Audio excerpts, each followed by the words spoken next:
ବାଲେଶ୍ୱର ଲୋକମହୋତ୍ସବ ତରଫରୁ ଧନ୍ୟବାଦ ଅର୍ପଣ। ଆଜି ବାଲେଶ୍ୱର ଲୋକମହୋତ୍ସବ କମିଟି ତରଫରୁ ସ୍ଥାନୀୟ ଫାଣ୍ଟାସି ହୋଟେଲ ସମ୍ମିଳନୀ କକ୍ଷରେ ଏକ ଧନ୍ୟବାଦ ଅର୍ପଣ କାର୍ଯ୍ୟକ୍ରମ ଆୟୋଜନ ହୋଇଯାଇଛି। ନଭେମ୍ବର 19ରୁ 28 ତାରିଖ ପର୍ଯ୍ୟନ୍ତ ଆୟୋଜିତ ବାଲେଶ୍ୱର ଲୋକମହୋତ୍ସବ ଦ୍ୱିତୀୟ ବର୍ଷ ବହୁ ଆଡ଼ମ୍ବରରେ ସଫଳତାର ସହ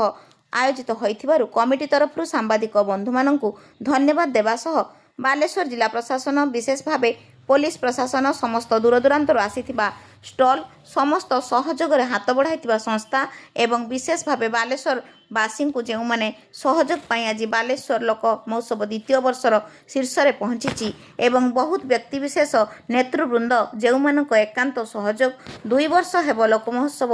ଆଗେଇ ଚାଲିଛି, ସେମାନଙ୍କୁ ଧନ୍ୟବାଦ ଅର୍ପଣ କରାଯାଇଥିଲା।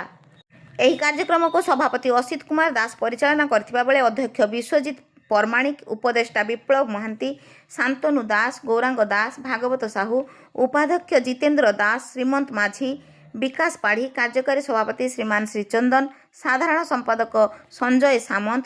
ଉପସଭାପତି ସିମନ ଦାସ ମହାପାତ୍ର, ସୌଭାଗ୍ୟ ମାନସ ନାୟକ, କୋଷାଧ୍ୟକ୍ଷ ନିଶିତ କୁମାର ବାରିକ, ସମ୍ପାଦକ ରାଜେଶ ମହାକୁଡ଼, ତାପସ ପାଣିଗ୍ରାହୀ, ସଲିମ ସବା ସାହା, ସତ୍ୟପ୍ରକାଶ ପତି, ସାଂଗଠନିକ ସମ୍ପାଦକ ସମ୍ବିତ ବିଶ୍ୱାଳ, ସାଂସ୍କୃତିକ ସମ୍ପାଦକ ସୌମ୍ୟରଞ୍ଜନ ପାଣିଗ୍ରାହୀ, ସହ ସମ୍ପାଦକ ଦେବଜ୍ୟୋତି ଦାସ ମହାପାତ୍ର,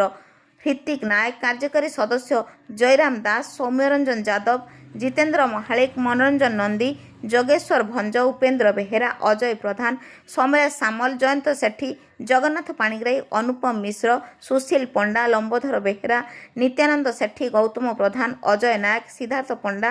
ଦିଲଦାର ହୁସେନ ପ୍ରମୁଖ ଉପସ୍ଥିତ ରହି ଧନ୍ୟବାଦ ଦେବା ସହ କାର୍ଯ୍ୟକ୍ରମକୁ ସହଯୋଗ କରିଥିଲେ।